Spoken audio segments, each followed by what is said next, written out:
Welcome to Red Story, friends. If you enjoy it, don't forget to subscribe so you won't miss my other stories. Your support means a lot to me.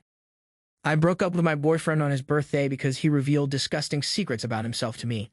I had just started dating Thomas and things seemed promising.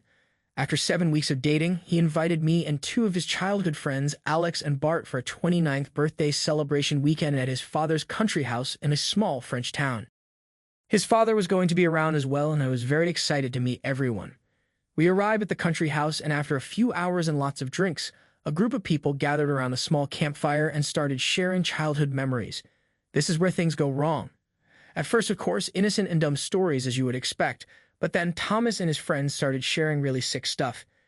In particular, they told a story about how, when they were 17 years old, they found it very amusing to bully Arthur, a 14-year boy at their school who was autistic. They made his life hell verbally and physically. As if this was not enough, they created a fake girl profile on MSN Messenger and spent effing months exchanging messages with him under the false girl identity, flirting and developing a false relationship with a poor boy.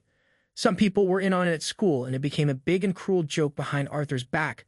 They used pictures of Bart's real cousin, and the boy truly thought he had some kind of online girlfriend to whom he even sent confessions and love messages. At some point, they got bored and scheduled a false rendezvous in real life, asking the boy to take a bus for 3 hours wearing dumb clothing. Obviously, there was no one waiting for him, and they did not know how long he waited over there by himself. If Arthur had not already understood what was going on, he found out the next day at school after Thomas and Bart told the story to everyone and even shared the love messages that Arthur had been writing. The poor boy stopped coming to class and ended up taking his life. Do you think that Thomas, Alex, and Bart had any bit of shame about it? Not a bit of remorse in particular, on Thomas and Bart's side. They kept making jokes about it and even seemed to regret that they were not good enough at being evil to convince the boy to send explicit pics. I don't even want to imagine what would have happened if he had done so. To say that I felt uncomfortable would be a gross understatement. I was absolutely horrified and started to despise Thomas more than anything. I was not the only one shocked. Thomas' father, who heard the end of the story, had the most disappointed look in his eyes. His stupid son was so intoxicated that he did not even notice it. I escaped the party immediately after that and got back to the house. I could not sleep all tonight, and I kept thinking about the evening and how Thomas was still finding this funny. I heard him coming to bed around 4 a.m., but I pretended I was asleep. I could feel him trying to have intimacy with me, but he lacked the energy and passed out himself. The next day was the actual birthday, and the initial plan was that I would take Thomas on a one-on-one fancy surprise date for lunch nearby, and then we would meet the group for a late afternoon party. But instead, I woke up very early on Sunday morning, took all my stuff in silence, and went alone to the train station where I took a direct train heading back home. I decided to send a text to Thomas wishing him happy birthday and telling him to meet me at a certain location 1 hour from the house for a surprise, and I needed to go a little bit in advance to make sure that everything would be perfect.